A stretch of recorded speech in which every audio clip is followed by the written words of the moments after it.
France next, though still on the subject of Vietnam, to the village of Saint-Livrade-sur-Lot.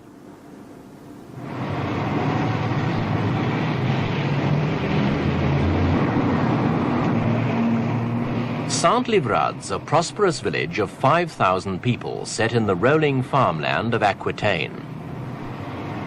In most respects, Saint-Livrades' appearance is typically French. Its shops, its church. But the character of Saint-Livrades a little less Gallic on market day. For then, some of the shoppers who come look distinctly Asiatic. In fact, this woman's Vietnamese, one of 450 or so who live outside the village. Though as many as 80,000 Vietnamese live in France, for a small town, Saint-Livrades got a larger than average share.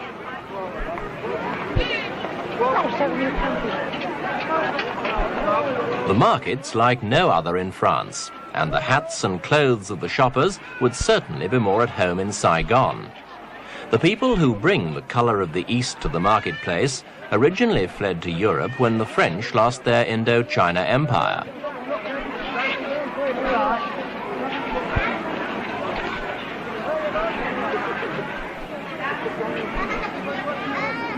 Vietnamese rub shoulders with French families and stallholders, many of whom now cater for the exotic tastes of the Asians.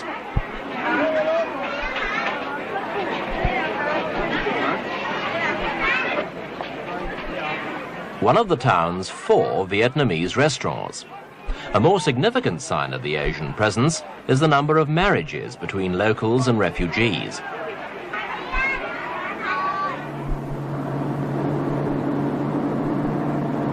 The market day visitors journey in from outside town. Since 1954, they've lived at a former military camp, converted to house 1,200 of them when France's Indochina War ended. Now, President Giscard d'Estaing has promised asylum to any French-speaking Vietnamese, and 1,000 more evacuees are expected any day to swell the immigrant population of Saint-Livrades.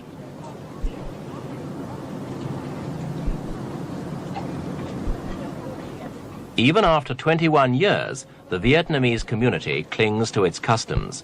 Shunning the camp church, most of the older Vietnamese choose to worship the gods of their ancestors.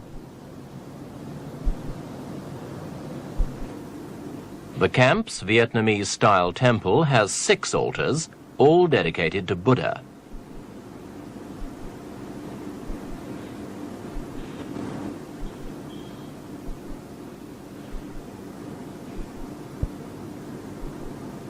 The altars are all meticulously maintained, surprisingly colourful in the otherwise drab military surroundings of the camp.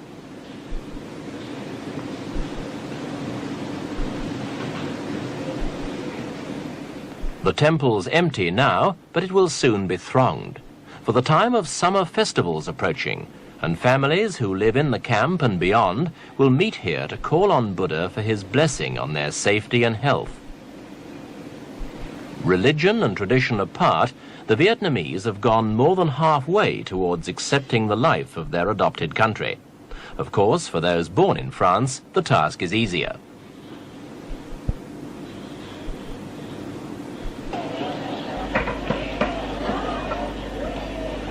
In the local kindergarten, the children of immigrant families play happily with their French friends, readily picking up the language, unlike some of their parents who get by with only a smattering of pidgin French and stick with Vietnamese for most of their everyday conversations.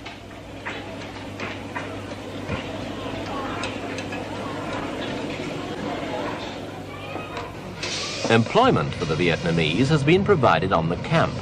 In addition to an allowance of 80 francs a week, there's extra pay for those who choose to work at the machines of the camp shoe factory, whose production goes mainly for export. It's a far cry from the paddy fields of Southeast Asia, though for the younger Vietnamese, this is the only work they've known.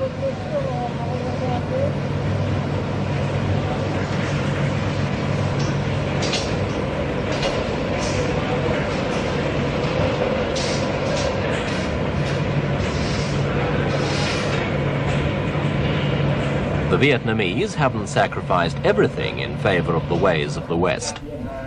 The